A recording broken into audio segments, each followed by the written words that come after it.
Alright, welcome back to Caleb's Shed. Random task time. I have a TRITON spindle sander here that I put in a corner that I forgot I'd cut a hole in the roof of, and then it rained and I hadn't properly sealed the hole at the top, and so I got sort of, well, this lovely speckled tabletop. The joy of it is a cast iron top, but some rust started to settle in, so all I did a couple of weeks ago was just spray it with some WD-40 just to stop it from rusting further, and now I've got to get in and actually get all this out before it actually embeds itself nastily. So I'm going to go at it with some just trusty old sandpaper. This is a 120 grit. That's just to get rid of the horribleness that's there. Got some 320 grit waterproof wet dry paper, 320, and then I'll get down to a nice sexy 800 just to get it all super sexy and smooth. I'm also going to be using some WD-40 as my lube. But yeah, first things first, let's get this other stuff off here so that we can get her done. And you can see the where the water was landing here and splashing across, because you can see where the watermarks are, and not here where the spindle was in. So more fool me. I have plugged the gap. I have made sure that won't happen again. Whoops. But alright, let's get on with it. The thing is, at least the bed under here is plastic, so that's a good thing. But I'm going to have to get in around this edge here. I don't know if you can see it on the camera there. Maybe I can provide you with some more light.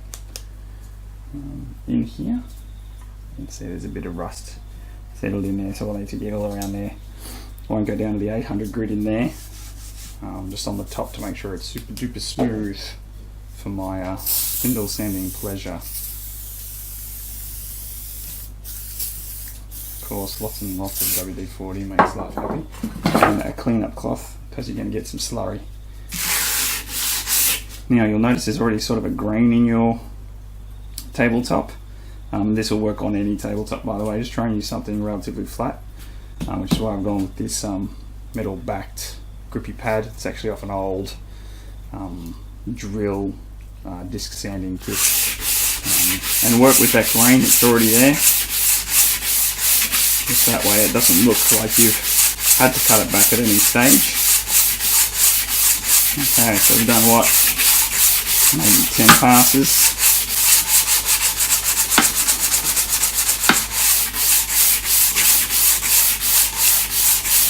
Let's have a quick look. Give it a wipe down. Oh, it's already a huge improvement.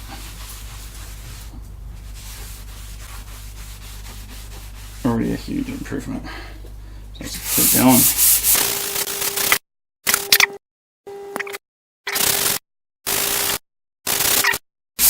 Now I have used this trick on my table saw as well. So it does work on table saws, anything with a cast iron top basically. If you don't have something flat like this that's designed to take your sanding pads, you can always use just a wooden block with your paper wrapped around it, which is how you'll see me use the other ones. You might be tempted to get out your orbital. Don't. Do it by hand. Make sure it goes along the grain. This also keeps it flat. Because you're hand doing it, you're not overdoing it. Try and keep your pressure even front to back. Don't try and run.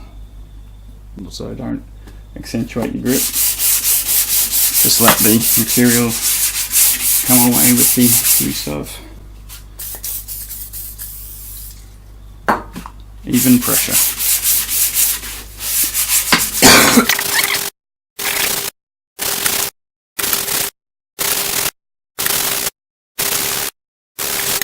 Try and keep it even when you can.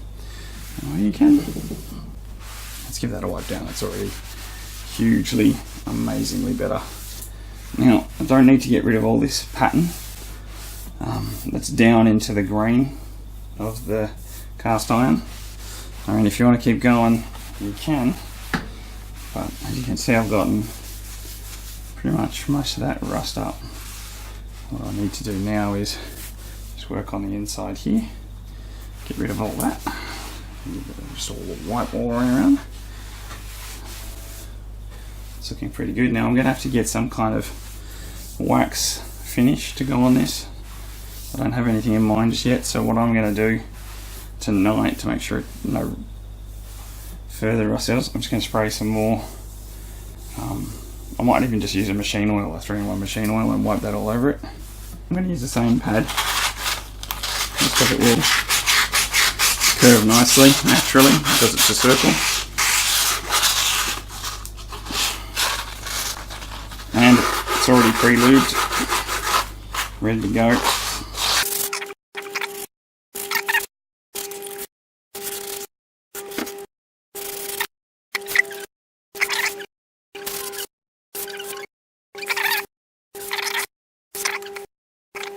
Now, careful when you're going around holes and edges that you don't round them off too much. You want to try and keep your edges nice and sharp, looking new and fresh. But as you can see, just a couple of quick passes with the sandpaper and it's already looking nice. Okay, try and get out any extra WD-40 from spots you don't want it, because this is where the wood dust is going to go. You don't want that all covered in wood WD-40, because then it will get sticky on the wood dust. Alright, and I've also got this little beauty here that we've got to clean up.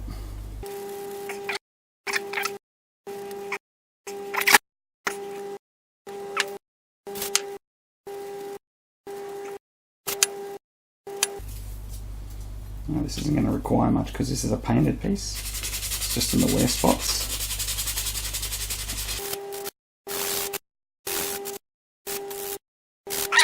Around here is just do something. So if you see something needs doing, don't wait saying you'll do it tomorrow. Just go and do it now. I mean, it could be 11:31 at night. We just finished cleaning the shed.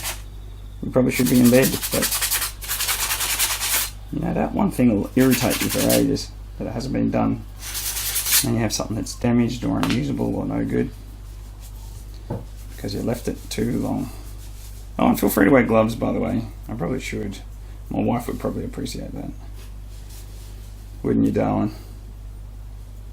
Yep. Yep. Cunning repartee here in the Anderson household. Not all of it ends up on YouTube, that's for sure.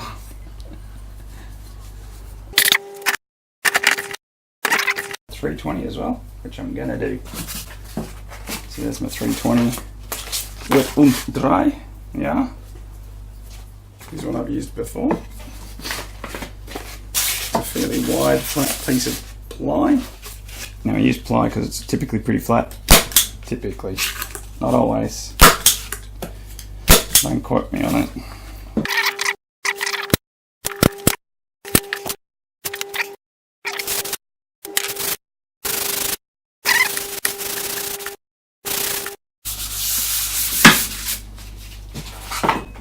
Now, although I only use my spindle sander maybe twice a year,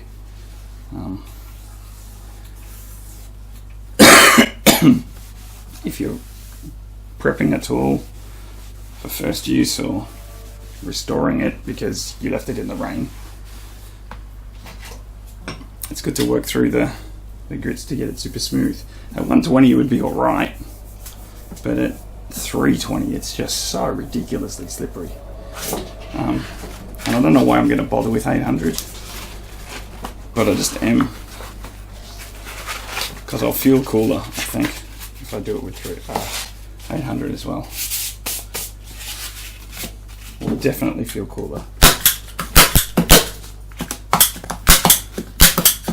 Yes, just put the paper straight over the top on that board. Nothing spectacular, nothing special, same process, even pressure.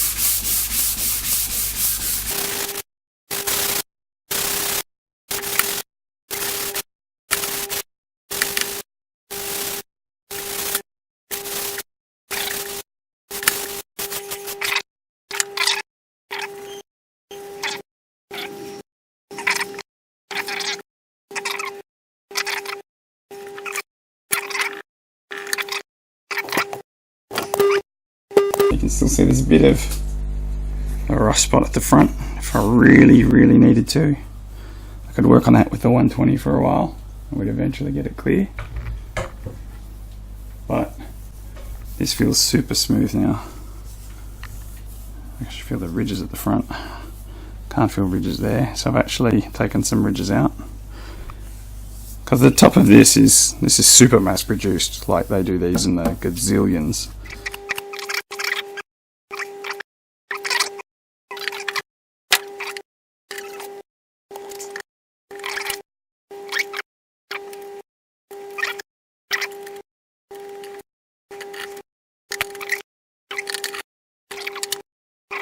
So that's how I take a cast iron top back to sensible again. Try not to let it get rusty in the first place. That's probably the best point. But if you have to get it back, you can get it back that way with minimal effort, really. Just remember to avoid using a machine, because you can take divots out quicker than you know, or rather put divots in quicker than you know. Don't get impatient. Just keep working it. If you get a tough spot, try and work the whole length until that tough spot goes away, because you don't want to do an uneven wear and just have a sort of a dint or a divot in a cast iron top. The idea is to keep them as flat and as wonderful as possible. Alright, well, thanks for visiting my shed on my random task. I just did it and now it's done, and now I feel happy. I'm going to put some machine oil on this and have a nice day. Ciao. There we go. I can see the oil spreading. No, 3-in-1 doesn't interfere with your wood. Doesn't mar it, doesn't stain it, doesn't ruin the finish. I'm not putting on litres of the stuff. It shouldn't be soaking up into your workpieces. You're just trying to keep enough of a layer on there until you can get something decent on there.